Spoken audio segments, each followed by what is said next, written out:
Oke, mari kita berdoa. Kami ucap syukur Tuhan bila Tuhan telah mengumpulkan kami di dalam ruang virtual ini untuk bersama-sama memahami uh, rencana Tuhan melalui kitab Wahyu. Dan kiranya Tuhan sendiri yang berkata-kata melalui hambamu ini, dan biarlah hati kami juga terbuka dan gembira untuk menerima sabda Tuhan, dan kiranya Roh Kudus sendiri yang bekerja melalui hati kami untuk mengatakan kebenaran yang hanya dari Tuhan saja. Terima kasih Tuhan, kami juga menyerahkan teman-teman yang belum hadir atau tidak dapat hadir, kiranya Tuhan menyertai mereka juga. Di dalam namamu kami berdoa. Amin. Amin. Sip, terima kasih. Jadi ini PA perdana saya di GKISF. Biasanya kalau saya PA itu biasanya pakai bahasa Inggris. Jadi kalau ada istilah-istilah yang saya kesulitan vocabnya di Indonesia, saya pakai bahasa Inggris ya. Ya, Yes, agree. Metode saya lebih saya kasih kira-kira ini apa artinya. Nanti kita diskusi bareng-bareng. Nah ini karena idenya dari Tante Siana. aduh, Kan ini Wahyu nih kan, buku kita Wahyu lah. Ini kalau kita Wahyu ini dibahas di dalam satu malam ini 1,5 jam nggak cukup. Jadi Nggak kelar. kalau misalnya masih dirasa ada yang perlu diklarifikasi, kita bisa bulan depannya. Atau tema yang lain lagi, terserah aja. Oke. Memang Wahyu ini menarik, Pak. Dan saya setuju sekali ini dibahas. Terima kasih Bu Siana mengusulkan ini. Karena Aha. gini, bagi orang Kristen kita harus tahu, terutama kehidupan setelah kita dipanggil bla bla bla, itu wah kompleks sekali itu. Betul, Ya, betul. tinggal Pak Vincent lihat hal-hal mana yang perlu, yang basic-basic yang perlu kita Basic-basic. ketahui sebagai anak Tuhan gitu. Betul, betul. Wahyu ini kita mulai ya. Jadi kita Wahyu ini setiap sekali kalau saya nanya orang mau belajar apa di dalam pemahaman Alkitab atau Bible Study, mesti nyandaknya ke kita Wahyu. Mesti ada yang mau, can we talk about Revelation gitu. Karena Revelation ini kita Wahyu ini mengcaptivate banyak imajinasi orang. Jadi Hollywood saja kan berapa banyak film yang dari situ kan. Kalau saya waktu kecil dulu itu nontonnya itu loh Damien Omen. Pernah nonton nggak? Yang ada anak kecil dilahirkan punya kuasa jahat, terus kepalanya dan tulisan 666 itu kan dari kitab Wahyu itu. Terus Hmm. yang terakhir ini yang berapa tahun udah rada lama ya, Tim LaHaye dia nulis buku Left Behind. Pernah baca nggak? Sama ada Ya, Left Behind series novelnya itu wah berjilid-jilid, laris kencang di kalangan orang Kristen dan juga dibikin movie-nya. Movie-nya yang tahu-tahu lagi naik pesawat terbang, pilotnya ngilang, pst, ditarik ke surga gitu. ya. Jadi banyak sekali film dan imajinatif, karya-karya artis, gambar-gambar, painting yang dibuat berdasarkan kitab Wahyu. Karena kitab ini kitab tidak lazim gitu loh. Kitab ini kitab yang sangat kontroversial. Ada Hmm. dua tokoh reformasi terkenal yang malah tidak mengakui ke apa kekuatan kitab Wahyu ini. Misalnya Martin Luther. Martin Luther itu dia menurut dia menurut dia buku kitab Wahyu ini tidak layak dimasukkan kitab Perjanjian Baru katanya. Zwingli juga salah satu reformer yang berkata ini buku dongeng, ini buku mimpi, nggak perlu nih kayalan-kayalan, ini nggak perlu, nggak penting untuk iman Kristen. Tapi Hmm. menurut saya secara pribadi dan banyak orang lain, kalau ini sudah ditetapkan sebagai salah satu kitab di dalam kitab Perjanjian Baru, mestinya ini adalah sesuatu yang penting, terlepas dari opini-opini personal tokoh-tokoh gereja gitu ya. Tokoh gereja kan punya prinsip tersendiri itu, tidak perlu kita turutin. Jadi makanya menurut saya kita perlu belajar, tapi jangan sampai apa yang kita ketahui, apa yang kita pelajari ini ter terombang-ambing dengan informasi-informasi kultural. Jadi karena film yang kita Hmm. lihat, terus ada propaganda yang kita lihat, karena kitab Wahyu ini multitafsir sekali, ya toh. Wong kitab misalnya kitabnya apa surat-surat Rasul Paulus saja multitafsir sekali, apalagi kitab Wahyu yang imajinasinya luar biasa luas itu. Jadi makanya kita harus berhati-hati tidak apa banyak sekali cerita-cerita yang masuk yang kalau kita tidak filter baik-baik kita bakal kita bisa jadi bersikap menghakimi satu dengan yang lain begitu ya. Jadi kita dari awal, jadi wahyu itu kalau di bahasa Yunaninya adalah apokaliptik. Apokalip itu apocalypse ya, toh. Di bahasa Inggris apocalyptic itu the end time. Jadi talking about the end time tentang kiamat hari akhir dunia ini. Tapi dalam bahasa Yunaninya apokalip itu artinya revelation, diungkapkan, disingkapkan. Jadi kayak kayak ada layar panggung itu disingkapkan. Jadi ada visi Tuhan yang disampaikan melalui Yohanes yang jadi visi itu diungkapkan kayak disingkapkan. Jadi Yohanes ini melihat apa yang Tuhan kehendaki, apa yang akan terjadi di hari kiamat nanti. Gitu. Jadi kalau misalnya kita mau lihat ya di dalam kitab Wahyu ini, siapa yang sudah pernah baca Wahyu dari awal sampai akhir? Semua loh. Nggak boleh cuman comot-comot aja. Ada yang mau ngaku? Atau cuman comot-comot? Belum. Belum ya? Saya pribadi belum belum benar-benar lengkap. Tapi waktu itu pernah mengikuti atau semacam PA juga begini berseri ya. Seri. Gitu. Jadi dan saya merasa mendapatkan banyak. Cuman nggak bisa semuanya tuh ingat betul gitu kan ya. Dan saya merasa, tapi saya merasa mendapatkan berkat untuk tahu banyak dengan meskipun itu nggak sampai ingat bener-bener gimana ya. Jadi saya pikir itu ada baiknya gitu kita rada maksudnya mengerti ke situ walaupun nggak gitu ya. Gitu. Betul, betul. Jadi belum ada yang pernah baca dari awal sampai akhir ya. Kalau belum pernah, saya anjurkan mulai malam ini baca satu chapter satu gitu. Itu ini ada 21 ya, kira-kira sampai bulan depan nutut lah.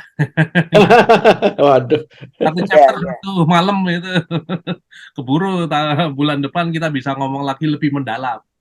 Kalau misalnya nggak pernah baca memang susah. Jadi kayak comot-comot sana sini kita nggak tahu konteks keseluruhannya. Tapi ini garis besarnya ya malam ini kita bicara bahwa ini adalah prophecy. Prophecy itu nubuatan. Jadi kayak Yohanes ini diberi visi sama Tuhan untuk bernubuat tentang akhir zaman.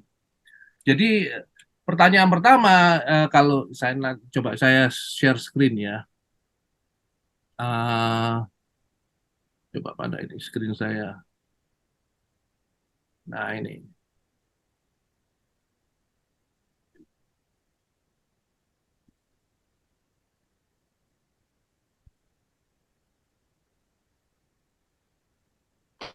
Nah ini. Nah, kelihatan ya? Nah ini. Ini wahyu pertama. Inilah wahyu Yesus Kristus yang dikaruniakan Allah kepadanya. Siapa yang mau baca ayat 1 dan kedua? Oke, saya baca deh. 1, 2 dan sampai 4 gitu. 1, 2, 3, 4 maksudnya. Ya. Oke. Inilah wahyu Yesus Kristus yang dikaruniakan Allah kepadanya, supaya ditunjukkannya kepada hamba-hambanya apa yang harus segera terjadi. Dan oleh malaikatnya yang diutusnya, ia telah menyatakannya kepada hambanya, Yohanes. Yohanes telah bersaksi tentang firman Allah dan tentang kesaksian yang diberikan oleh Yesus Kristus, yaitu segala sesuatu yang telah dilihatnya. Berbahagialah ia yang membacakan dan mereka yang mendengarkan kata-kata nubuat ini, dan yang menuruti apa yang ada tertulis di dalamnya, sebab waktunya sudah dekat. Dari Yohanes kepada ketujuh jemaat yang di Asia Kecil. Kasih karunia dan damai sejahtera menyertai kamu. Dari Dia yang ada dan yang sudah ada dan yang akan datang. Dan dari ketujuh roh yang ada di hadapan tahtanya. Oke, terima kasih Anda. Jadi saudara tahu ya, ini wahyu Tuhan Yesus yang jadi ini yang ayat kedua, Yohanes bersaksi tentang firman Allah dan tentang kesaksian yang diberikan oleh Yesus Kristus, yaitu segala sesuatu yang dilihatnya. Banyak orang yang menyangka ini penulisnya adalah Yohanes, penulis Injil Yohanes, tapi bukan. Kalau banyak scholar, banyak ahli Alkitab yang berkata ini bukan Yohanes yang penulis Alkitab. Karena gini ya, jadi nama Yohanes tuh banyak, kayak nama kayak kayak di Indonesia tuh kayak nama Budi gitulah ya. Kan banyak Budi ini itu. Karena di zaman dulu itu nggak ada last name ya, kalau last name-nya biasanya karena Yohanes bin apa itu, atau Yohanes anaknya siapa itu. Ya, ini nggak ada petunjuk belakangnya, jadi nggak tahu siapa ini Yohanes nih siapa itu. Jadi ada yang berkata ini Elder Yohanes, ada tua-tua Yohanes, tapi tidak tahu, kita tidak punya backgroundnya. Tapi yang satu tahu, kita tahu bahwa dia adalah orang pengikut Kristus, karena dia bersaksi tentang apa yang diberikan oleh Yesus Kristus. Jadi dia akan menceritakan, gitu. Jadi kalau dilihat yang ayat pertama, ia menyatakan supaya ditunjukkannya pada hamba-hambanya apa yang harus segera terjadi. Seperti yang saya katakan tadi, Yohanes ini akan menyatakan profesi, nubuatan apa yang akan terjadi di akhir zaman ini. Salah satu yang membuat yakin bahwa dia itu bukan salah satu penulis gospel adalah di dalam ini apa Wahyu 22 ini ayat 6. Misalnya Wahyu 22 ayat 6. Wahyu berapa? Saya 22 ayat 8, sorry. Ini. Dan aku Yohanes, akulah yang telah mendengar dan melihat semuanya itu, dan setelah aku mendengar dan melihatnya, aku tersungkur di depan kaki malaikat yang telah menunjukkannya semuanya itu kepadaku. Bentar. Ini 20. Saya nyari lain ya. Oh, sorry, 21. Ini dia. 21 ayat 4. Ayat 14. Oke. Ini dia, jadi Yohanes ini melihat dan tembok tua itu mempunyai 12 dasar batu dasar, dan di atasnya tertulis ke-12 nama ke-12 rasul anak domba itu. Dia tidak mengaku dirinya adalah rasul, gitu kan. Jadi dia melihat ada 12 rasul, 12 batu dasar, di atasnya tertulis ke-12 nama ke-12 rasul itu. Kalau dia adalah salah satu rasul itu, salah satu ke-12 apostle, dia pasti berkata namaku juga ada di sana, tapi dia tidak berkata begitu. Jadi asumsinya bahwa dia itu bukan Yohanes penulis Injil Yohanes gitu ya. Ya. Jadi kira-kira jelas ya penulisnya ya. Dia Ya. bukan rasul, dia cuman Yohanes yang mendapatkan visi dari Tuhan Yesus tentang akhir zaman. Ada pertanyaan sejauh ini? Nggak ada ya? Belum ya. Dan dia jadi ya Wahyu ini pertama penulisnya, kedua adalah apa maksudnya. Jadi ini adalah buku atau surat yang kompleks. Jadi ada macam-macam. Jadi variasinya banyak, ada buku tentang akhir zaman, ada prophecy. Jadi juga kalau saudara lihat tadi ya kan yang tadi Wahyu 1 itu kan dikatakan bahwa dia menulis surat kepada ketujuh dari Yohanes kepada ketujuh jemaat yang di Asia Kecil, betul nggak? Jadi dia juga menulis surat tentang keadaan-keadaan gereja itu. Jadi surat kepada gereja-gereja. Nah, misalnya Wahyu kedua ini, tuliskanlah kepada malaikat jemaat di Efesus. Ah, inilah firman Tuhan dari Dia yang memegang ketujuh bintang itu di tangan kanannya dan berjalan di antara ketujuh kaki dian emas itu, dan selanjutnya gitu. Jadi kalau saudara pernah membaca Wahyu, kitab Wahyu chapter pertama, kedua, ketiga itu menuliskan tentang eh, apa Yohanes tuh menuliskan tentang warning atau nasihat kepada gereja-gereja setempat di Asia Minor ya. Misalnya kepada Efesus ini, aku tahu segala pekerjaanmu, baik jerih payahmu maupun ketekunanmu. Aku tahu bahwa engkau tidak sabar terhadap orang jahat, dan sebagainya. Ayat ketiga, dan engkau tetap sabar menderita oleh karena namaku, dan engkau tidak mengenal lelah. Namun demikian, ayat keempat, demikian aku mencela engkau karena engkau telah meninggalkan kasihmu yang semula. Jadi ini adalah peringatan yang diberikan Yohanes melalui visi Tuhan Yesus kepada jemaat di Efesus. Makanya ini jadi yang bagian pertama adalah surat dari Yohanes kepada gereja-gereja di Asia Minor, diberi peringatan, kamu kalau nggak tobat, kamu bakal celaka, misalnya kayak gitu ya. Yang ayat ketujuh ini, siapa bertelinga hendaklah yang mendengarkan apa yang dikatakan Roh itu pada jemaat-jemaat dan sebagainya. Sampai sini jelas ya. Jadi ada 7 gereja dan ada 7 surat kepada gereja-gereja setempat. Ada gereja di Efesus, Pergamus, ada gereja di Laodikia. Putrinya Pak David Laodikia ya. Iya dia. Iya dia, bukan. Ya. Bukan ya. Ya. Jadi itu kira-kira begitu ya. Ya. Oke. Habis. Jadi ada banyak macam isinya kitab Wahyu ini. Makanya jangan terkejut kalau ini kadang-kadang multitafsir. Ada ini surat, ini nubuatan, ini apa gitu kan. Nah, kita nyoba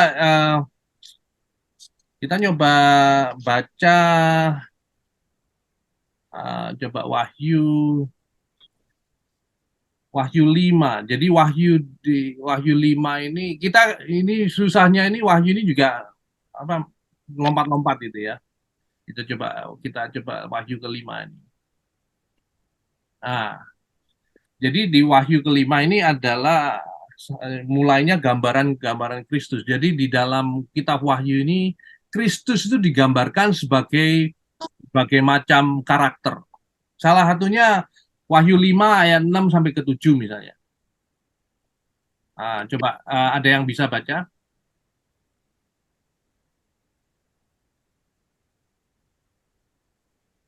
Aku baca ayat berapa? 6?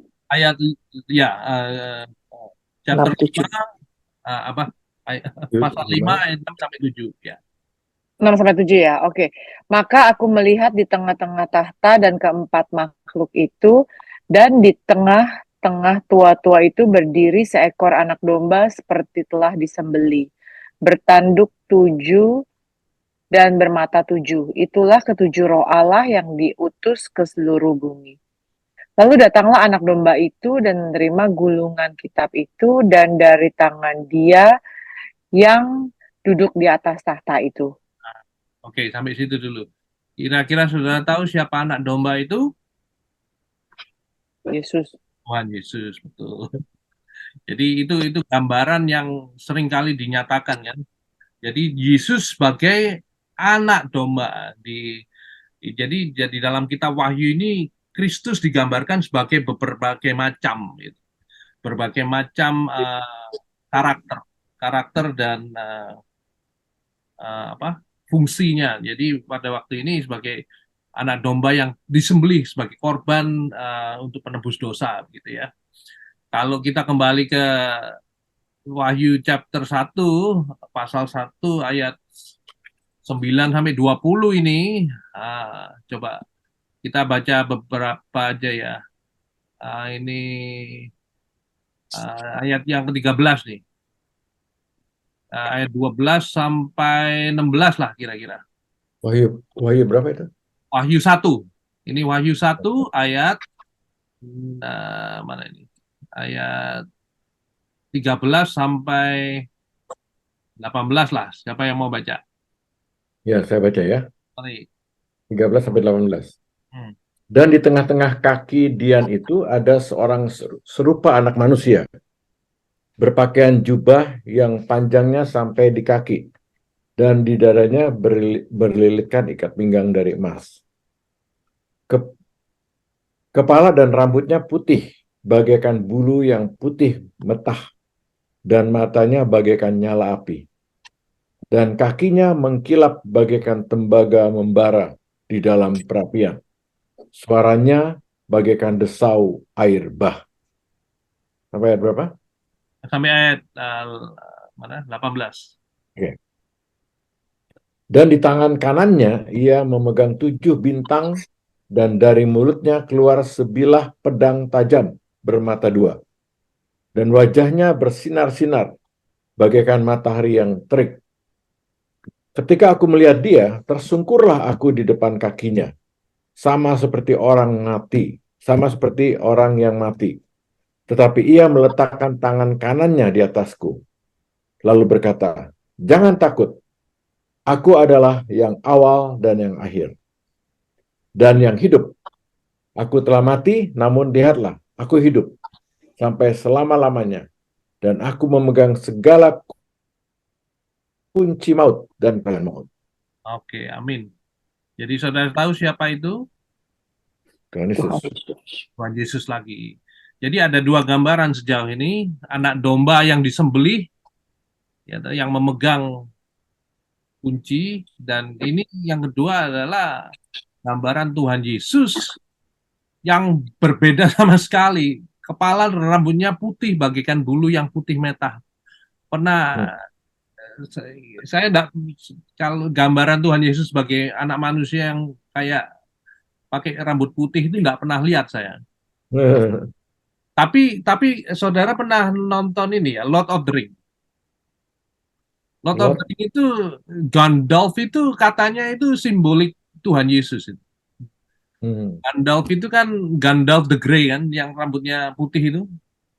Dulunya Grey, tahu-tahu dia kan masuk ke dalam kerajaan maut, dimasukkan, kalau pernah nonton itu ya, dia kan masuk ke dalam kerajaan naga besar itu. Kemudian dia nggak lama keluar lagi jadi putih. Nah, itu gambarannya kayak gitu. Jadi kalau saudara pernah baca Tolkien itu kan orang Katolik yang taat gitu ya. Dia banyak gambaran-gambaran Kristus di dalam Lord of the Rings. Nah, ini kurang lebih seperti itu ya.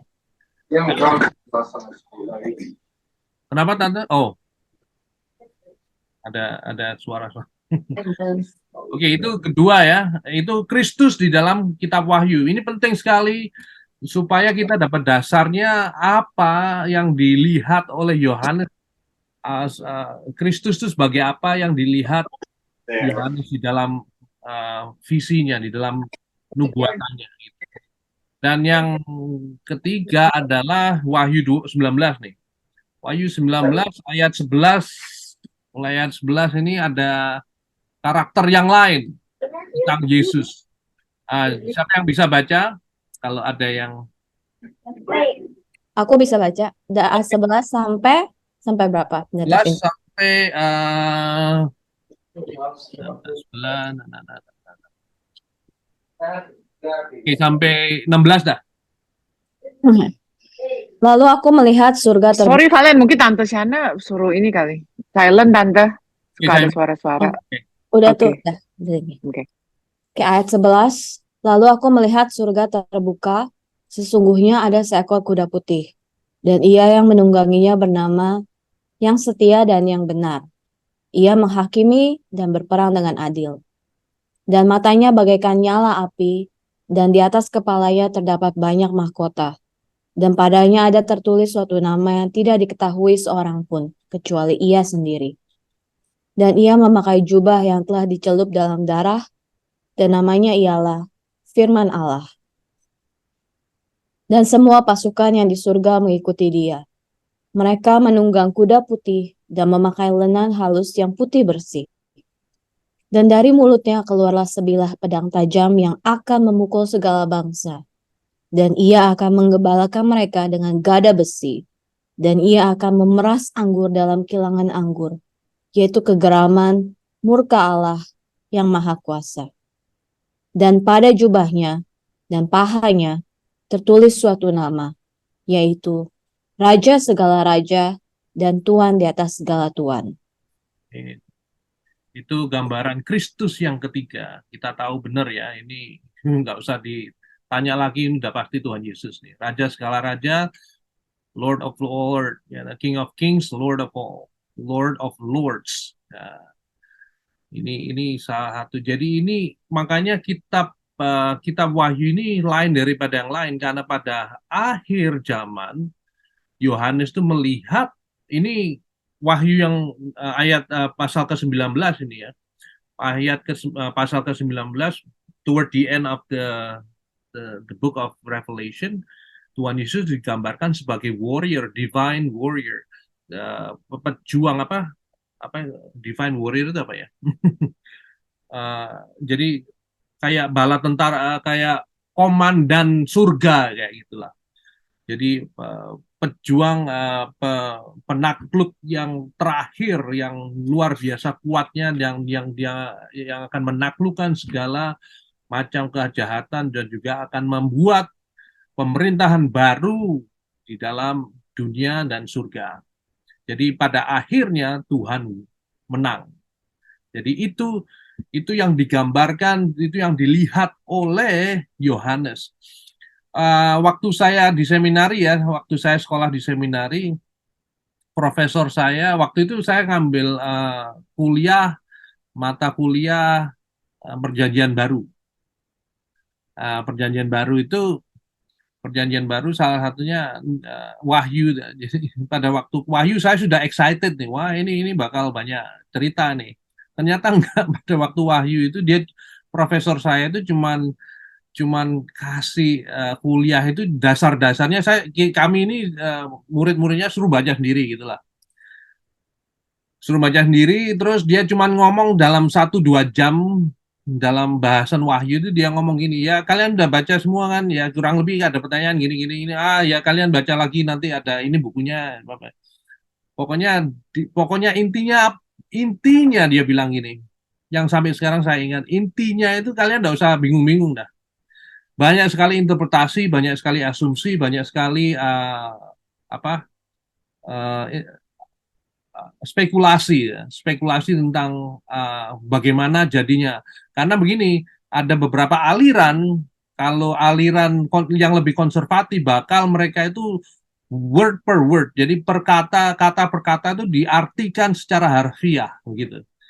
Ada kalau yang tipe kealiran progresif, yang lebih liberal lah, ini cuman kayak ya ditafsirkan secara garis besar aja, misalnya kayak gitu. Nah, profesor saya ini, saya nggak tahu waktu itu alirnya apa, tapi dia berkata begini, apapun alirannya, apapun pendekatan dan pengertian, satu hal tentang kitab Wahyu bahwa at the end God wins. At the end God wins. Tuhan itu menang di akhirnya. Akhirnya Tuhan itu menang. Apapun interpretasinya, yang penting kita tahu Tuhan itu menang. Jadi sebagai orang Kristen, kita ini dikuatkan bahwa apapun yang terjadi di dalam dunia ini, kitab Wahyu di akhir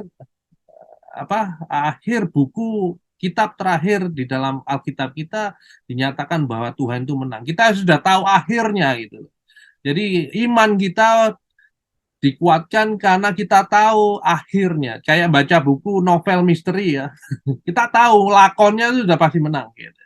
Jadi Tuhan Yesus itu pasti menang, Tuhan itu pasti menang atas segala kuasa jahat, atas segala keserakahan, dosa, dan malapetaka di dunia ini. Jadi itu yang dipegang. Saya pikir, wah, oke.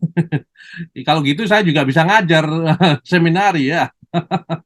Tapi saya ingat itu karena betul-betul ya intinya kita wahyu itu sebetulnya itu gitu. At the end God wins. Despite all kinds of interpretation and speculation ya tentang buku kitab wahyu ini.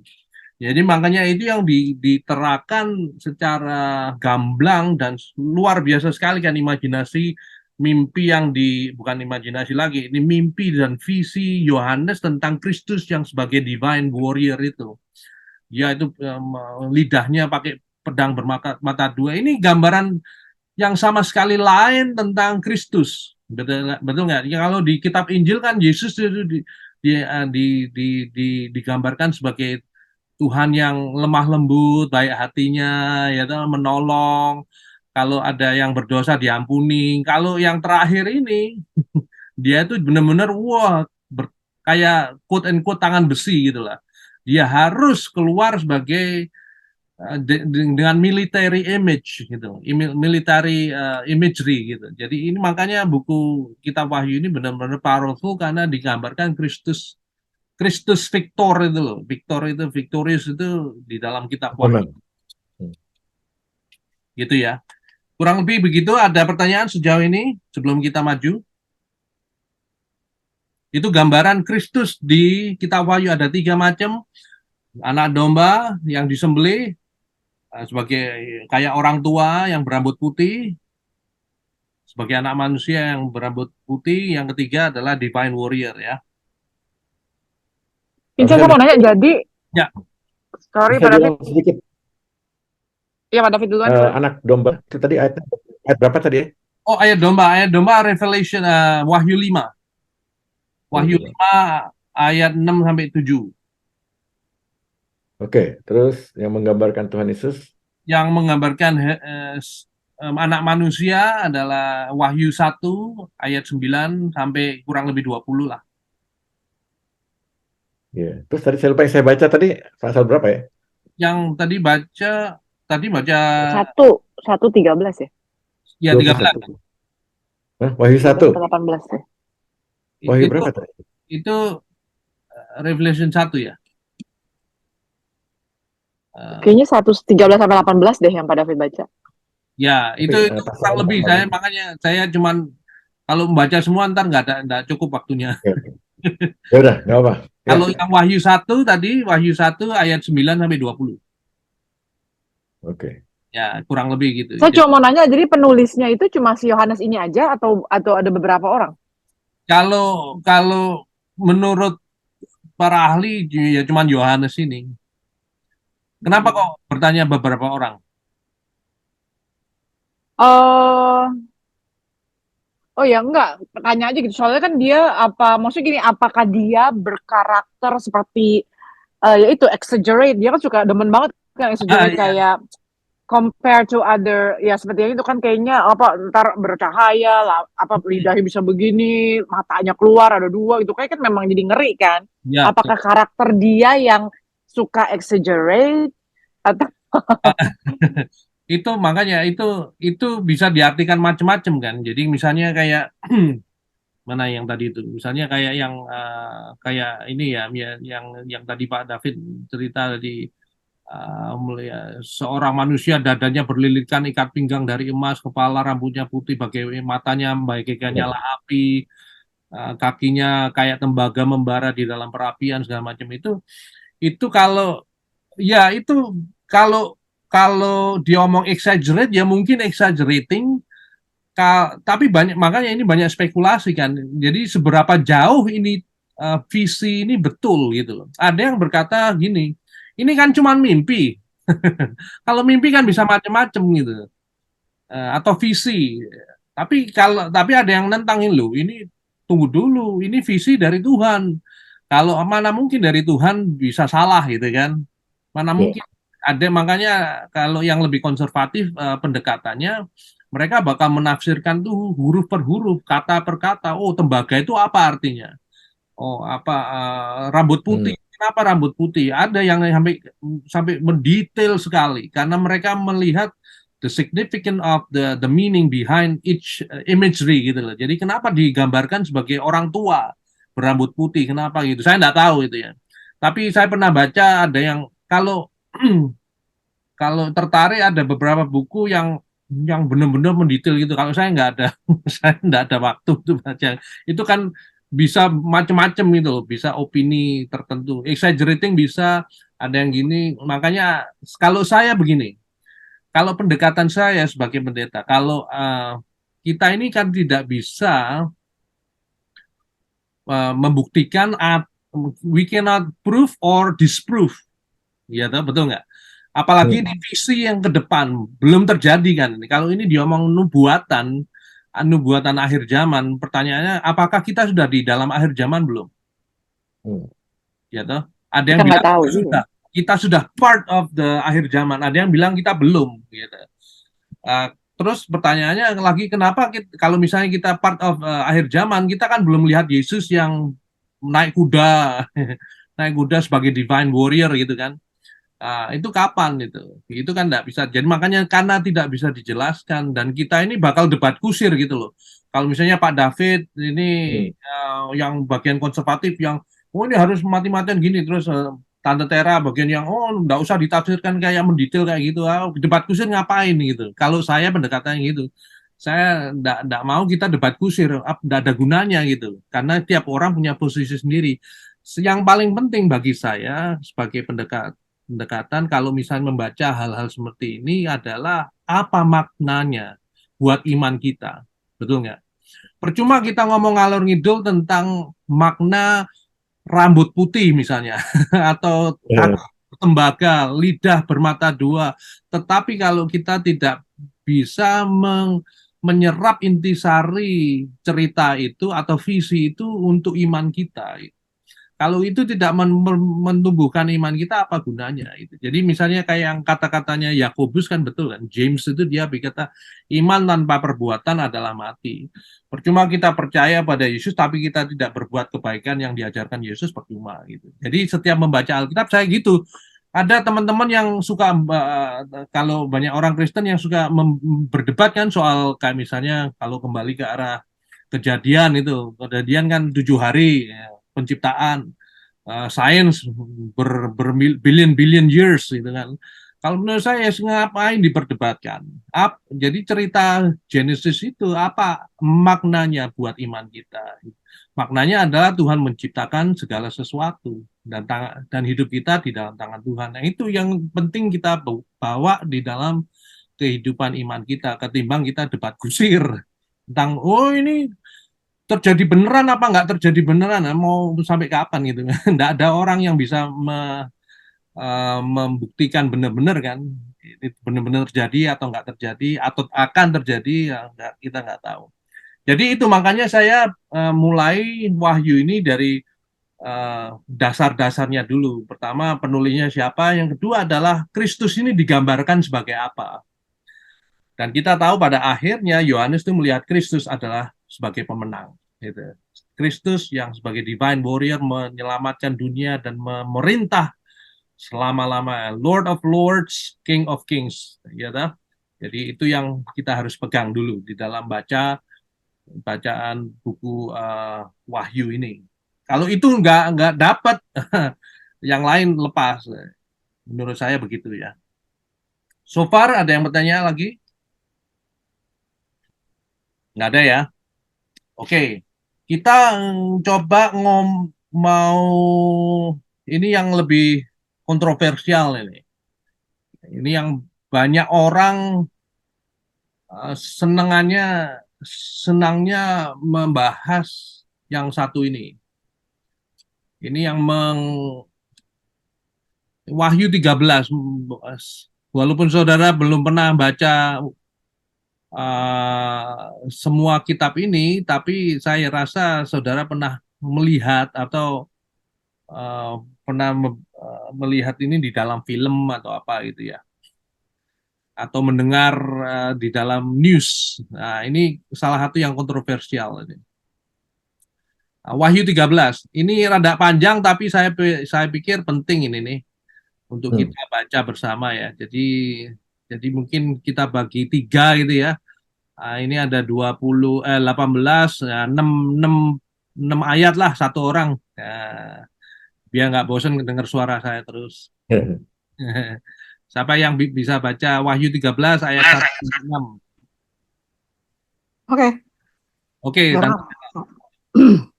Binatang yang keluar dari dalam laut. Lalu aku melihat seekor binatang keluar dari dalam laut, bertanduk 10 dan berkepala 7. Di atas tanduk-tanduknya terdapat 10 mahkota, dan pada kepalanya tertulis nama-nama hujat. Binatang yang kulihat itu serupa dengan macan tutul, dan kakinya seperti kaki beruang, dan mulutnya seperti mulut singa. Dan naga itu memberikan kepadanya kekuatannya dan tahtanya dan kekuasaannya yang besar. Maka tampaklah kepadaku satu dari kepala-kepalanya seperti kena luka yang membahayakan hidupnya. Tetapi luka yang membahayakan hidupnya itu sembuh. Seluruh dunia heran, lalu mengikut binatang itu. Dan mereka menyembah naga itu karena ia memberikan kekuasaannya kepada binatang itu. Dan mereka menyembah binatang itu sambil berkata, siapakah yang sama seperti binatang ini? Dan siapakah yang dapat berperang melawan dia? Dan kepada binatang itu diberikan mulut yang penuh kesombongan dan hujat. Kepadanya diberikan juga kuasa untuk melakukannya 42 bulan lamanya. Lalu ia membuka mulutnya untuk menghujat Allah, menghujat namanya, dan kemah kediamannya, dan semua mereka yang diam di surga. Oke, so far udah mulai ngeri-ngeri sedap ya. Oke, ayat 7 sampai berapa itu? 12?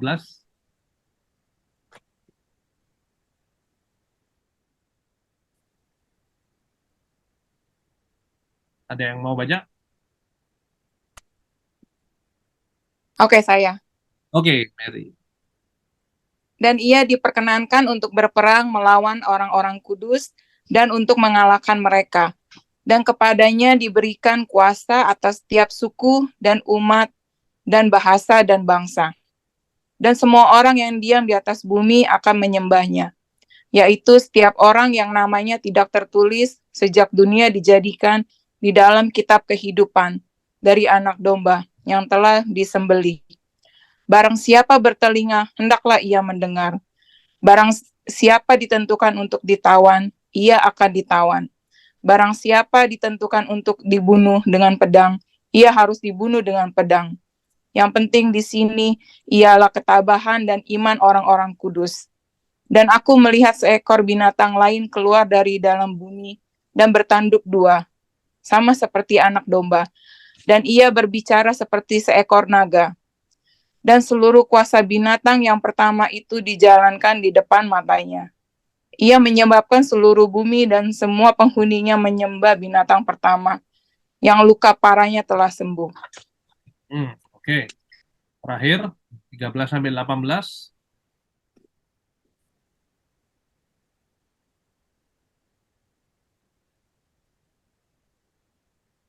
Ya udah aku 13 padahal nggak gitu.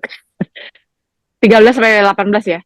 Ya. Dan ia mengadakan tanda-tanda yang dahsyat, bahkan ia menurunkan api dari langit ke bumi di depan mata semua orang. Ia menyesatkan mereka yang diam di bumi dengan tanda-tanda yang telah diberikan kepadanya untuk dilakukannya di depan mata binatang itu. Dan ia menyuruh mereka yang diam di bumi supaya mereka mendirikan patung untuk menghormati binatang yang luka oleh pedang, namun yang tetap hidup itu. Dan kepadanya diberikan kuasa untuk memberikan nyawa kepada patung binatang itu, sehingga patung binatang itu berbicara juga dan bertindak begitu rupa sehingga semua orang yang tidak menyembah patung binatang itu dibunuh. Dan ia menyebabkan sehingga kepada semua orang, kecil atau besar, kaya atau miskin, merdeka atau hamba, diberi tanda pada tangan kanannya atau pada dahinya. Dan tidak seorang pun yang dapat membeli atau menjual selain daripada mereka yang memakai tanda itu.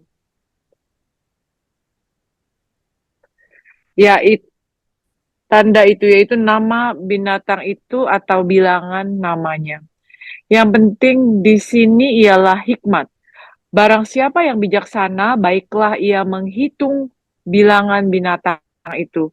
Karena bilangan itu adalah bilangan seorang manusia dan bilangannya ialah 666. Ya pernah dengar nih. Wah, mereka nih 66. Pernah. Ini salah satu pasal yang banyak sekali kontroversi, banyak sekali dibicarakan. Ini yang khususnya yang ini nih, apa, tanda kanan, tanda pada tangan kanan dan atau pada dahinya. Itu kalau nggak salah beberapa waktu yang lalu ada itu kan, ada, kalau sering kan ini di mana, di berita-berita kalau Amazon udah mulai masukin apa chip di tangan atau apa gitu. Jadi kalau mau beli apa-apa tinggal di scan gitu. Pernah dengar ya? Atau yang something like that. Ini rumor-rumor kayak gini ini membuat banyak sekali spekulasi dan orang-orang banyak yang bicara, oh, kita ini sudah akhir zaman ini karena hal-hal ini gitu. Terus juga ada saya barusan kemarin lihat Carl's Junior itu, Devil's Burger, ada promosi itu. Nggak lihat ya, Devil's Burger itu harganya $6.66. Wah, Itu maksudnya burgernya itu fresh banget gitu loh. Barusan ini saya lihat di mana, di Irvine, waktu nganter anak saya sekolah itu saya lihat Carl Junior Devil's Burger $6.66. Only $6.66. Itu karena wahyu banget tuh kan. Jadi iya. jadi ini yang salah satu pasal yang bikin banyak orang berspekulasi. Apa itu? Kayak misalnya seekor binatang keluar dari dalam laut, bertanduk 10, berkepala 7 misalnya. Ini banyak para ahli Alkitab yang jadi gini. Jadi konteks mengapa Yohanes ini, kalau saudara baca di Yohanes pasal pertama ya, nanti akan tadi saya nyebut sekilas bahwa Yohanes ini diasingkan di Pulau Patmos, betul ya. Jadi jadi kalau para ahli ini kira-kira apa, berspekulasi kalau Wahyu ini ditulis sekitar tahun 90 sampai 100 tahun setelah Masehi gitu ya. Ya setelah Masehi ya, 90 sampai 100 Masehi gitu. Jadi AD ya, Anno Domini. Jadi kita itu pada saat itu begitu dahsyatnya persecution against Christianity, against Christian. Jadi orang Kristen itu diburu kayak kalau saudara pernah nonton film Gladiator itu, ya orang-orang Kristen itu masukin gladiator untuk hiburan, dimakan sama macan tutul atau dimakan singa gitu, betul kan? Jadi banyak sekali cerita. Jadi Yohanes ini hidup di tengah-tengah persekusi yang begitu dahsyat terhadap kekristenan. Dan kita tahu sendiri perpetratornya yang melakukan persekusi ini adalah pemerintahan Romawi. Jadi visinya atau mimpinya itu lambang-lambang ini adalah lambang-lambang yang berrelasi kepada kehidupan nyata pada saat Yohanes itu hidup. Jadi binatang ini adalah binatang yang pertama yang dinyatakan di Wahyu 13 ayat 1. Seekor binatang keluar dari dalam laut, bertanduk 10 dan berkepala 7 adalah kerajaan Romawi pada saat itu. Jadi itu adalah binatang beast yang pertama.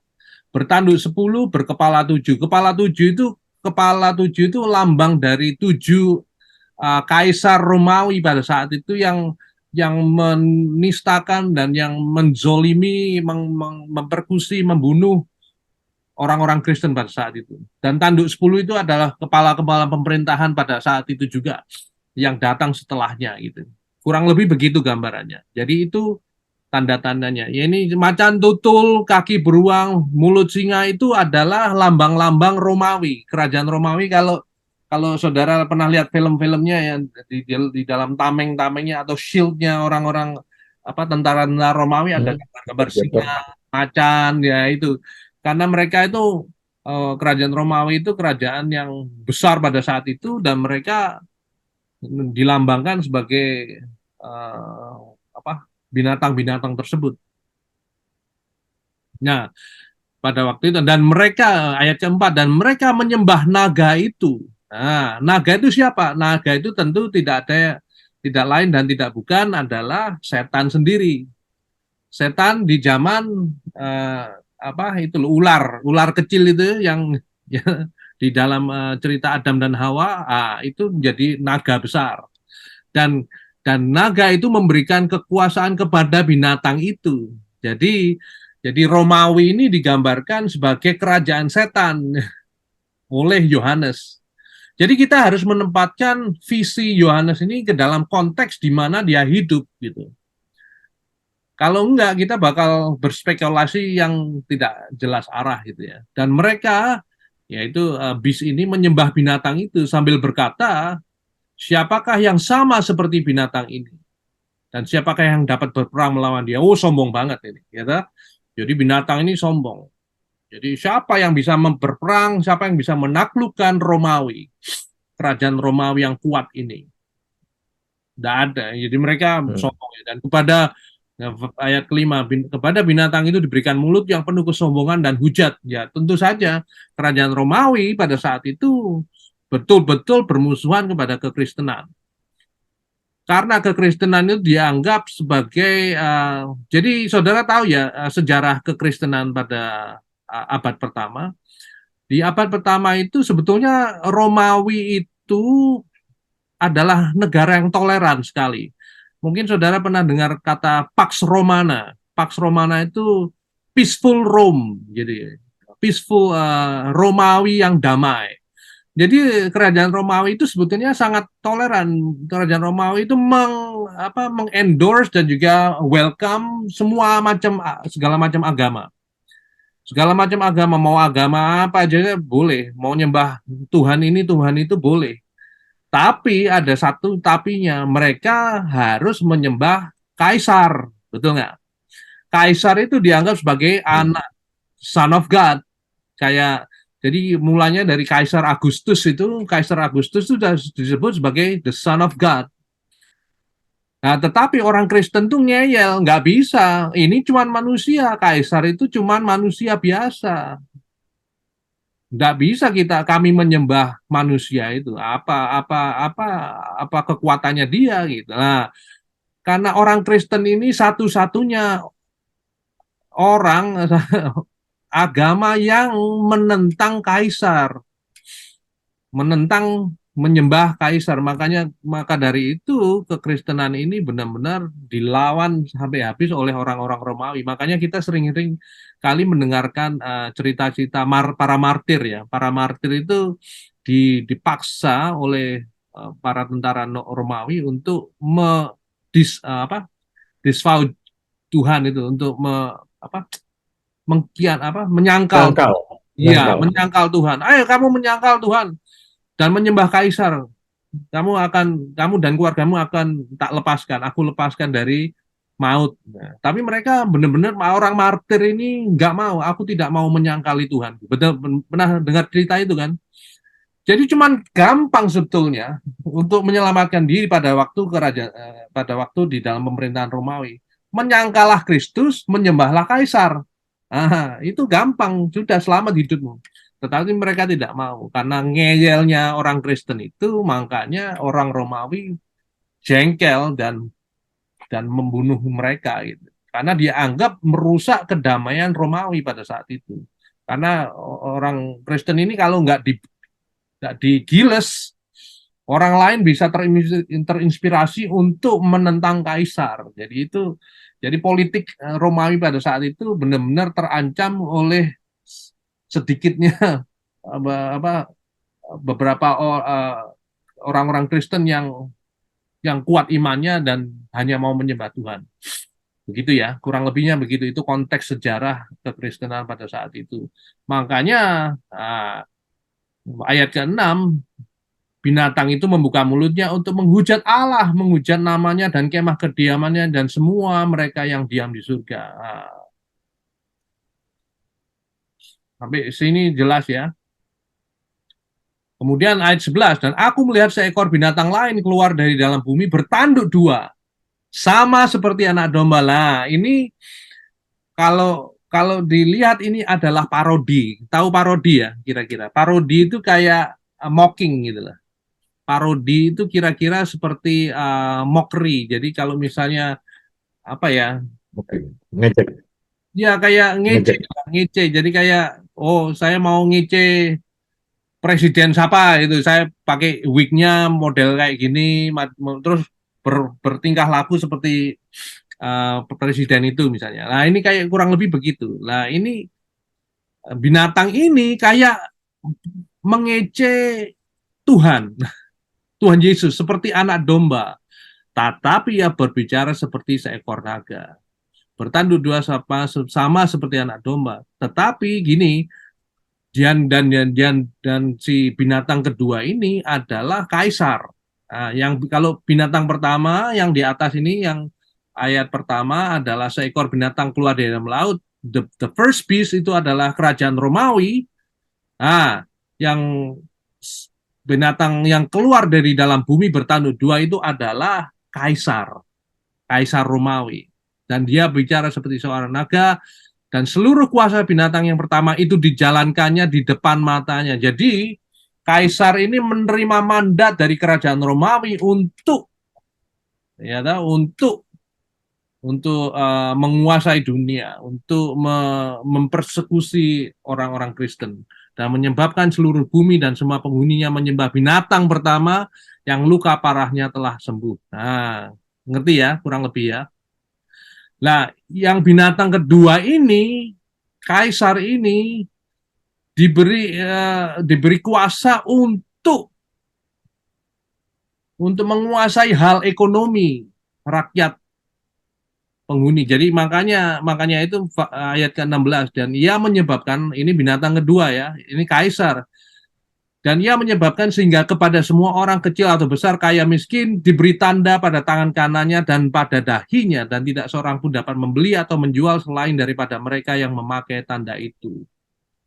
Jadi kaisar ini menguasai harkat hajat hidup orang banyak melalui the means of economic means itu. Jadi ekonominya itu dikuasai oleh kaisar ini. Bayangkan kalau kita nggak bisa jualan, kita nggak bisa beli bahan pangan, ya nggak bisa jual beli, itu kan mampus kita, betul nggak? Kita nggak bisa beli makanan, kita nggak bisa jual, nggak bisa berproduksi. Ekonomi itu sangat penting. Makanya ini jadi hajat hidup orang banyak dikuasai oleh kaisar ini. Makanya diberi tanda pada tangan kanannya atau pada dahinya. Ini ayat yang ke-16 ini, tanda pada tangan kanannya atau pada dahinya itu juga parodi. Parodi dari adat istiadat Yahudi. Jangan berspekulasi kalau wah nanti dioperasi ada chipsnya. Gitu. Zaman sekarang, zaman now nanti ada dahinya, nanti dioperasi terus dikasih platinum atau apa itu. Jangan ke sana dulu lah. Mungkin begitu, tapi ini kalau di dalam konteks wahyu ini, tanda pada tangan kanan atau pada dahinya itu adalah konteks orang Yahudi pada zaman itu. Orang Yahudi itu dikenal kayak ini di dalam kitab Keluaran nih. Keluaran 13. Coba Keluaran 13 ayat ini saya bacakan aja ya. Jadi Keluaran 13 ayat 8. Pada hari itu harus kau beritahukan kepada anak laki-lakimu, ibadah ini adalah mengingat apa yang dibuat Tuhan kepadaku pada waktu aku keluar dari Mesir. Hal itu bagimu harus menjadi tanda pada tanganmu dan menjadi peringatan di dahimu. supaya hukum Tuhan ada di bibirmu, sebab dengan tangan yang kuat Tuhan telah membawa engkau keluar dari Mesir. Jadi jelas ya saudara, ayat ke-9 ini Musa, Tuhan melalui Musa memberikan perintah. Jadi kalau orang Yahudi Ortodoks itu, pernah saudara lihat orang Yahudi Ortodoks berdoa ya, dia di kepalanya itu ada kayak kotak terbuat dari kulit, di dalam kotaknya itu ada scrollnya. Scrollnya itu ya itu ada perintah Tuhan di dalam Deuteronomy itu apa? Kitab Ulangan ya. Ulangan itu ada ulangan ini itu Deuteronomy itu apa ya? Bilangan ya. Coba bilangan bilangan 6.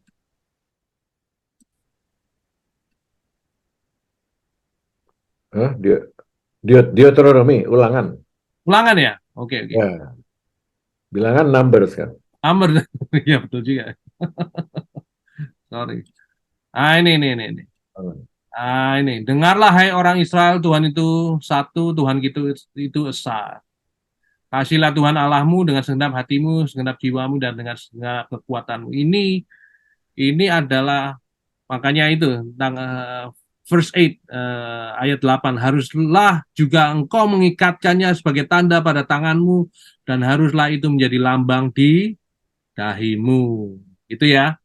Jadi itu parodi. Jadi yang diungkapkan di dalam Wahyu tadi itu, Wahyu 13 tadi itu adalah parodi bahwa kaisar ini, binatang the second beast ini juga mau niru-niru Tuhan gitu loh. Mau niru-niru menguasai manusia ini seperti Tuhan. Jadi semua orang harus pakai tanda pada tangan kanannya dan pada dahinya. Gitu.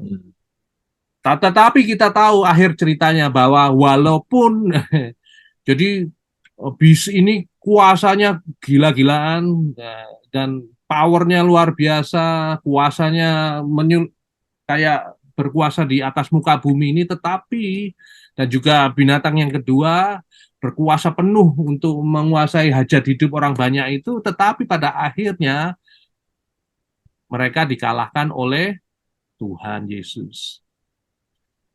Sejauh ini oke? Oke.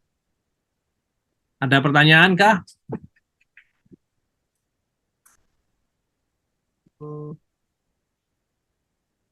Pada akhirnya Enggak ada. Nggak ada ya? Jelas ya? Enggak ada. Jelas. Jelas atau ngantuk semua ini? jelas. Jelas. Jelas ya? Yang lain nggak tahu. Jadi ingat-ingat aja yang jadi di Wahyu ini ada banyak parodinya. Parodinya itu ya kayak gitu-gitu. Jadi kayak binatang pertama, binatang kedua kaisar itu kayak anak domba. Kita tahu anak domba Allah itu Tuhan Yesus berkuasa penuh kepada hidup manusia lah. Binatang kedua ini yang bertanduk dua seperti domba Allah itu mau berkuasa seperti anak domba Allah. Kaisar ini kayak mau kepingin jadi seperti domba Allah, tetapi tentu saja tidak akan berhasil. Nah, satu lagi ini untuk kita mengingat waktu juga ya. Salah satu yang banyak sekali dibicarakan adalah angka-angka di dalam kitab Wahyu. Misalnya ini, yang 18 ini jelas sekali kan, bilangannya adalah 666. Pertanyaan saya, apakah kita harus takut terhadap angka 666? Saya itu punya teman yang yang takut sekali. Coba ada rumah bagus yang kepingin sekali dia beli. Tapi ya nomor rumahnya itu 666. Ya wah ini angka sial udah nggak jadilah. Ada 666 gitu. Wah, kita ini kan manusia sukanya 666 sukanya percaya takhayul kadang-kadang kan. Kalau di hotel yang punyanya orang Chinese nggak ada lantai 4-nya, betul nggak? Yeah. Kalau yang punyanya orang putih enggak ada nomor 13-nya, enggak ada lantai 13. Jadi ada nomor 12 langsung 14 itu. Enggak ada nomor 13. Nah, jadi kita ini seringkali dikuasai hal-hal tahayul macam begitu. Nah, ini ternyata di Wahyu ini juga banyak angka-angka gitu ya. Banyak-banyak angka-angka. Apa arti 666? Ada yang tahu nggak kurang lebih? Ini menjadi bahan debat banyak kan. Jadi kalau saudara Google aja di 666 itu ada yang ngomong itu Hitler. Ada yang itu apa di Hitler, ada yang ngomong ini Pope, ada Paus ya. Pope ada yang ngomong ini Pope, ada yang ngomong ini Martin Luther. Jadi mereka itu ada yang ada namanya istilah gematria tuh, gematria GEMA itu ya. Gematria itu angka itu kalau kalau zaman dulu kita kecil kalau apa huruf itu dikasih nomor itu loh. A itu nama 1 gitu. B nomor 2, C nomor 3. Itu kalau namanya orang Martin Luther misalnya, M itu nomor berapa gitu. Nanti ditambah dijumlahkan itu jadi 666 gitu, misalnya kayak gitu. Jadi nanti saudara Google aja, ya misalnya 666 itu ada yang ngomong Nero, Kaisar Nero itu 66, itu zaman kaisar yang tersadis di dunia katanya ya. Kaisar Romawi yang tersadis yang membunuh banyak orang Kristen itu, ada yang Paus, ada itu banyak spekulasi sekali. Tapi saya pendapat saya ya seperti itu, masukkan ke dalam konteks zaman Yohanes, jangan kita berspekulasi yang enggak itu maksud saya. Jadi kita juga nggak perlu takut dengan angka 666 gitu loh maksudnya. 666 itu adalah angka parodi juga. Jadi angka parodinya gini, saudara tahu angka sempurna orang Yahudi? Kalau angka sempurna orang Chinese apa? 8. 8. Itu eternity kan. Angka sempurna orang Indonesia. 10. Apa? Bukan ya? 10 kan? Bukan. Apa? 9, bukan. Nggak tahu. Nggak tahu ya. Rokok Sampurna itu kalau dijumlah Sampoerna itu jumlahnya 9 itu. SAMPORNEA 9 Sampoerna. 9. Nah, kalau ya itu, kalau orang Yahudi angka berapa? 7. 7. Jadi 7 itu adalah angka perfect, angka sempurna. Lah, kalau angka 7 tambah Tuhan Yesus pernah ngomong begini kan. Kalau mau mengampuni orang, Petrus itu kan tanya, Tuhan Yesus kalau mau ngampuni orang itu berapa kali? 7 kali enggak gitu. Tapi Tuhan Yesus bilang ngomong apa? 7 kali 7 kali. 7 kali. Nah, jadi itu tidak harus benar-benar sempurna kamu itu dalam mengampuni orang. Jadi 7 gitu kan. Jadi 7 itu sangat-sangat sempurna. Lah ini 666 itu sangat tidak sempurna. Itu meleset satu angka tok gitu maksudnya. Itu sudah nyaris sempurna tapi tidak sempurna gitu maksudnya. Jadi itu parodi. Jadi sebetulnya kalau dilihat dalam konteksnya, kalau saudara lihat apa Romawi sebagai binatang dan juga the second beast, kaisar ini mau menjadi seperti Tuhan, mau menjadi seperti Kristus, tetapi mereka itu gagal total gitu, gatot lah. gagal total karena mereka itu cuma manusia biasa dan mereka itu adalah ciptaan Tuhan juga gitu. Bagaimana ciptaan Tuhan bisa menjadi Tuhan itu nggak masuk akal menurut kepikiran dan iman Yohanes pada waktu itu. Jadi angka 666 itu adalah angka yang tidak sempurna begitu saja. Jadi, saudara tahu jadi banyak sekali kata apa angka-angka di sini. Misalnya ini ayat 5 ini. 42 bulan lamanya. Ini 42 itu juga angka yang sering muncul di dalam kitab Wahyu misalnya. Itu nanti dalam bahasan lain aja ya. Kebanyakan kitab misalnya 777 itu juga banyak sekali kan. 77. Kalau 77 Sunset Strip. iya makanya Jadi misalnya ayat ini, misalnya ayat pasal 5 nih.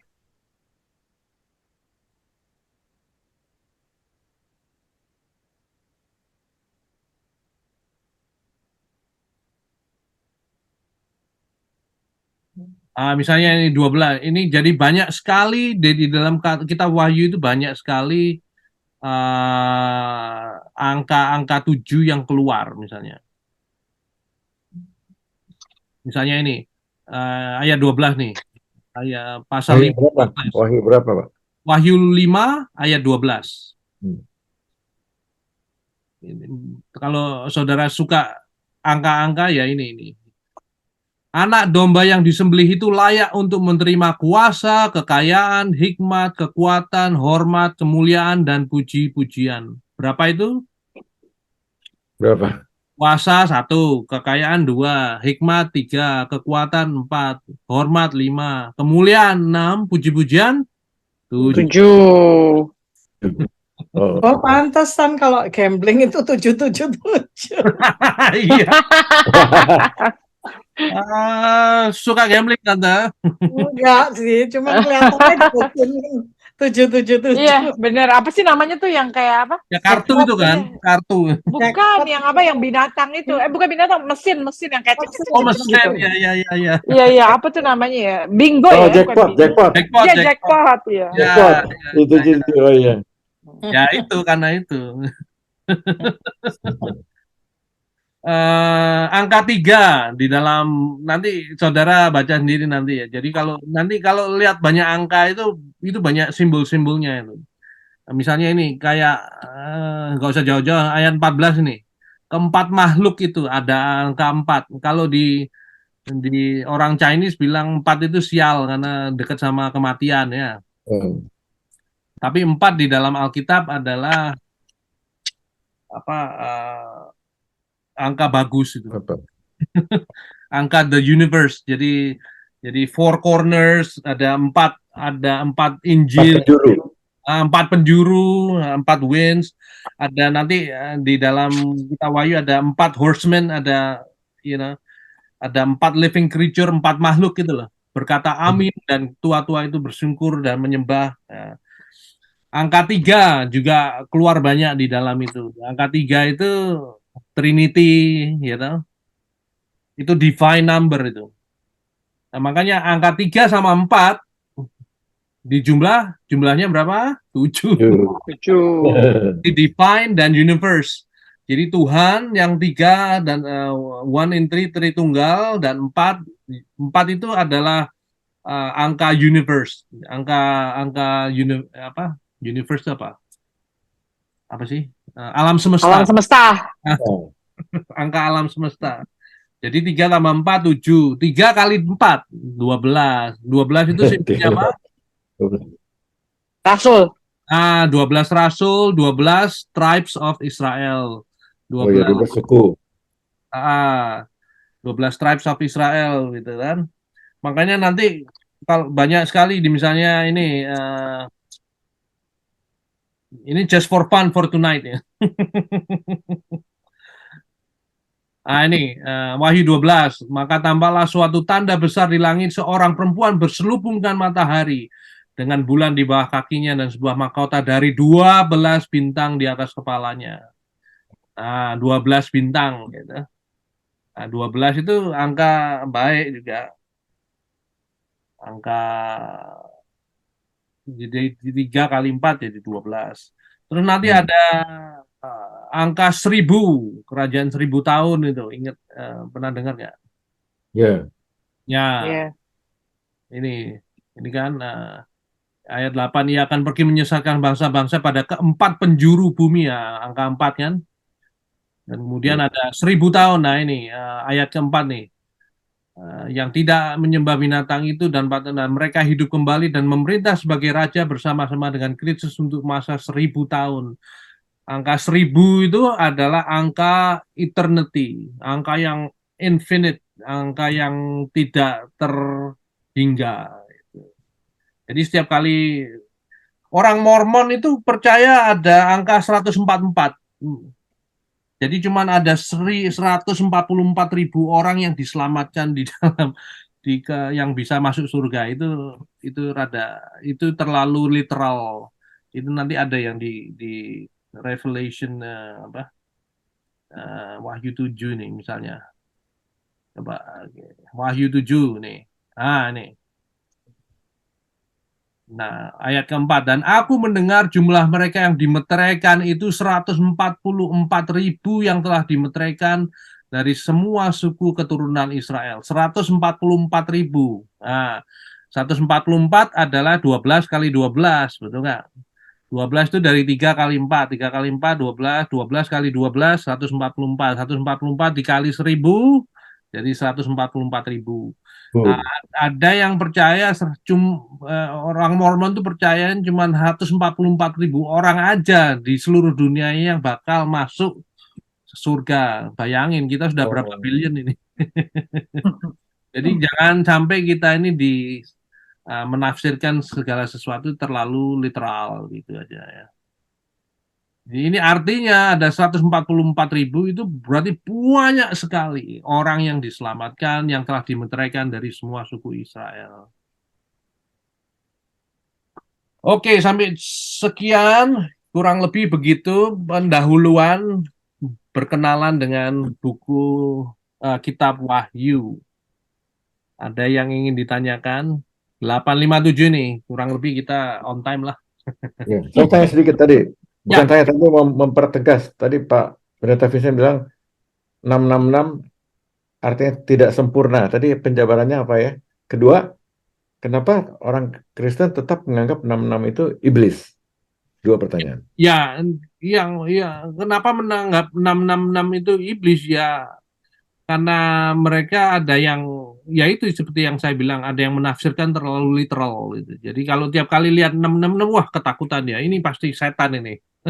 Setan itu kan kalau mau jadi setan kan enggak usah menyolok begitu kan. Ngapain dikasih 666? Enggak usah tanda. Setan itu malah enggak kelihatan di mana-mana. Kalau dikasih tanda kan setannya jadi ketahuan kalau setan. Terlalu obvious. Ya terlalu terang-terangan gitu kan. Setan kan the great deceiver gitu. Deceiver itu kan penghasut, apa itu? Deceiver itu bahasa Indonesianya apa sih?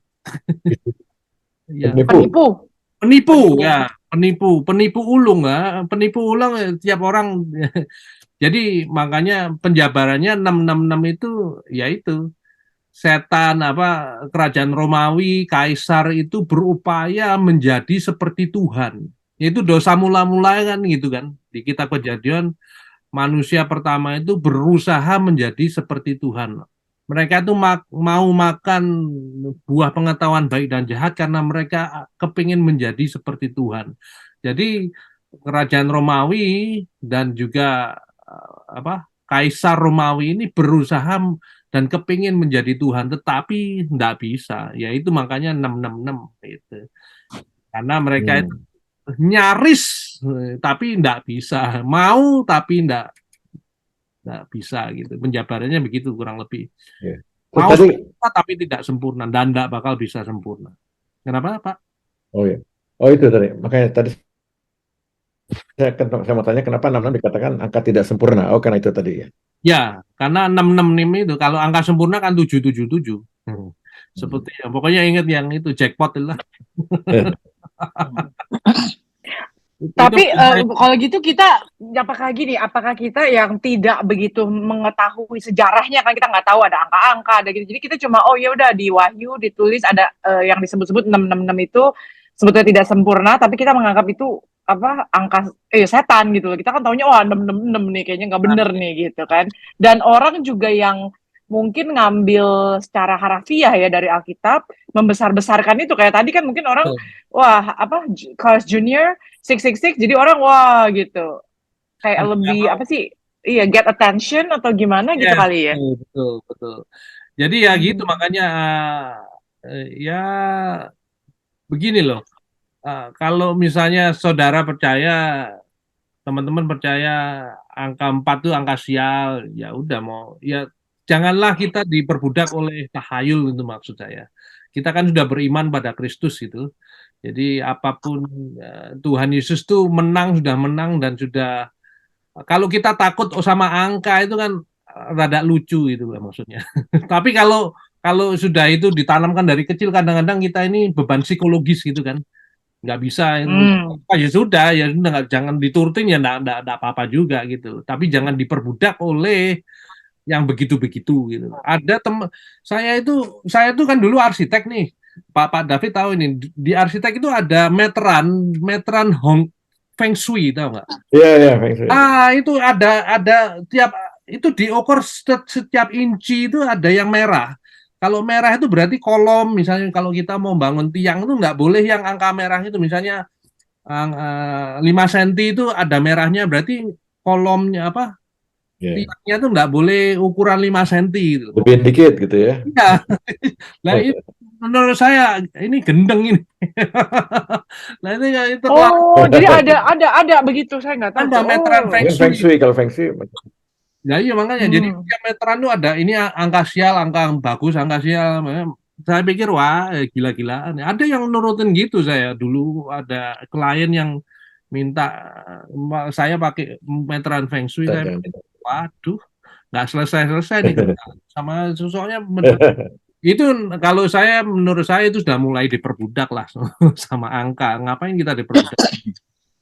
Iya, iya. Pak Vincent, Ya. ada apa yang saya pernah dengar tentang pembahasan itu angka 66 itu karena dinyatakan sebagai justru Tuhan Yesus mengambil angka kesempurnaan lah, katakan itu kan 777 loh. Nah, jadi ini memang iblis itu pengen menjadi, artinya seperti posisinya Tuhan. Jadi dia makanya yang tadi disebut 666 itu. Dan yang aneh bukan cuma soal ada sebagian orang mikir mungkin itu angka setan lah apa gitu ya. Tapi yang aneh juga di dalam kenyataannya justru mereka yang against atau tidak percaya Tuhan atau yang malah benci sama kekristenan ya. Mereka mengambil simbol kayak sengaja gitu malahan. Jadi mereka-mereka yang mungkin orang-orang yang banyak yang pokoknya macam-macam dah ya, yang malah anti dengan kekristenan itu, mereka secara nggak langsung tuh memakai simbol itu, malah sepertinya mengiyakan bahwa kamilah 66 itu, katakanlah begitu sampai. Jadi ya gimana ya, ini memang jangan terlalu sampai membuat kita jadi gentar, karena yang dibilang penghiburannya adalah dikatakan tadi Pak Vincent ngomong ujung-ujungnya, akhirnya betul. Itu kan Tuhan yang artinya menang lah, katakan gitu ya toh. Tapi ya inilah artinya, dan bahkan yang dikatakan bilang ada chips lah yang mulai ditanamkan dengan nilainya kok ya ambilnya sengaja. Pernah dengar ya itu ya? Pernah ya. Itu udah iya. 666 terus akhirnya yang mereka yang tidak pakai tanda-tanda itu mungkin dipersulit untuk dapat makanan lah, mungkin apa-apa. Jadi sepertinya mereka tuh malah memakai tulisan-tulisan di Wahyu itu malah direalisasikan sepertinya gitu. Oh iya, yang seperti saya bilang tadi kan, itu yang Carl Junior itu lah. Iya. Ya ini ada fotonya nih. Oh, El Diablo Burger 666. Ya, itu kan kalau itu buat ngeledek sengaja, atau padahal maksudnya 666 nih enak loh burgernya. Iya, maksudnya gitu kan. panas ini, hot. Itu kan kalau itu ngeledek ya, tapi kalau yang saya maksudkan tadi itu ada kelompok-kelompok tertentu justru yang against dan melakukan ya toh hal-hal yang tidak itu untuk mocking orang Kristen gitu kan. Malah sengaja mau menunjukkan bahwa inilah kami yang 666 itu loh gitu salah. Kalau saya ya terserah. Nggak usah dikasih banyak perhatian. Mereka itu kan orang-orang mau kalau kata mama saya, kalau orang itu pengen bikin kamu marah, kalau kamu tambah marah tambah seneng, yang iya ya nggak usah kasih perhatian udah. Iya. Kalau kita tambah demo tambah apa, oh kamu menghujat kekristenan ya tambah seneng dia. Iya. Oh, jelas. Ya. Ya memang bukan tujuannya malah untuk Iya. jadi berantem sendiri gitu kan ya. Tapi Mm-mm. ya yang itu anehnya itu mereka juga secara nggak langsung kelompok-kelompok yang malah macem-macem gitu lah ya. Itu tuh Betul. ngambilnya kok ya ambilnya jadi Ya itulah dunia. ya oke. Heeh. Ya cukup Terima jelas lah kasih. Ada intinya lagi itu ya. sebelum kita tutup, satu lagi, dua lagi. Terima kasih dah. Terima kasih sama-sama. Nah, kalau ada Ya. usulan tema untuk bulan depan, tolong kasih tahu saya di WA aja. Jangan. Oke. Kurang lebih begitu. Semoga membantu perkenalan dengan Kitab Wahyu. Banyak sekali yang bisa kita bahas, tapi ya itu. Kalau bisa baca lebih dalam lagi tiap malam satu pasal. Nanti kapan-kapan kita ngomong lagi kalau ada pertanyaan. Ya. Mungkin topiknya bisa Thank you ya Pak. Ya. Topiknya mungkin bisa topik-topik apa ya? Wahyu itu kan luas sekali. Jadi umpamanya kita bahas kedatangan Tuhan.